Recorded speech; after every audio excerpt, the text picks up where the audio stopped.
All right, I'm gonna ask you for your opinion. These are my transitional lenses that I normally wear, but I decided to wear them during this filming or recording. Um, but anyways, I'll tell a story about my dad. Another wonderful dad story. My dad, I mentioned before, my dad's dad, my grandpa, was mission control for the Apollo missions. So he's all about trajectory and rockets. And so when I was a little kid, my dad and I would build rockets in Colorado, just the little ones at Hobby Town. And we'd go to the park and launch them. And one time we set up a rocket and ignited it, and it barely went up. And my dad said to me, well, that was lame. Let's go all the way and put it in the max rocket. So he put it in, and we launched it. And keep in mind, we made the rocket. So he launched it, and it shot up, and you couldn't even see the parachute open, and it just went into orbit. So we never saw that rocket again.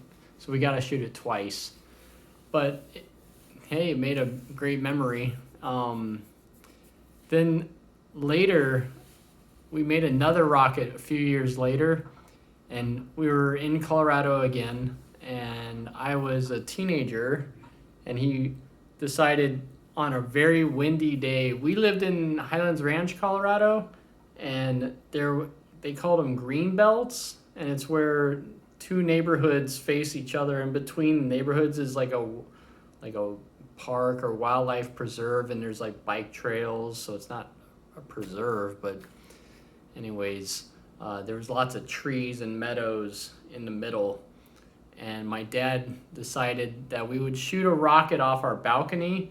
And I'm like, Dad, why are you pointing it straight? It should be up. And he's like, it's really windy. The wind will pitch it and push it up.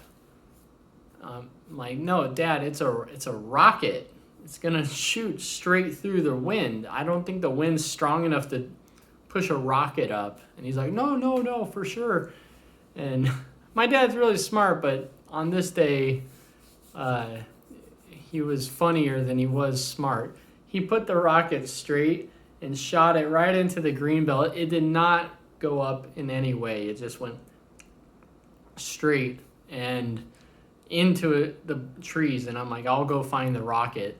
And I ride my bike down and start looking, and I hear humming. It's like, and as I get closer, it's getting louder. And then finally, I look, and there's a petrified, dead, like oak tree, just gray, and the top had fallen off of it, and the rocket is sticking right out of the tree, like just completely. I don't know how.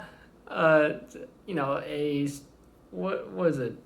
Not styrofoam, but fiberglass. A fiberglass rocket is went into a tree. So, I mean, it was rocket powered, drilled through this tree, and there's a huge swarm of bees. I couldn't even see through the bees, and they're right next to the rocket. And so that rocket's probably still there to this day. Maybe the back of it fell off from weather, but on the inside, there's a rocket in Colorado. So that's my story about rockets with my dad.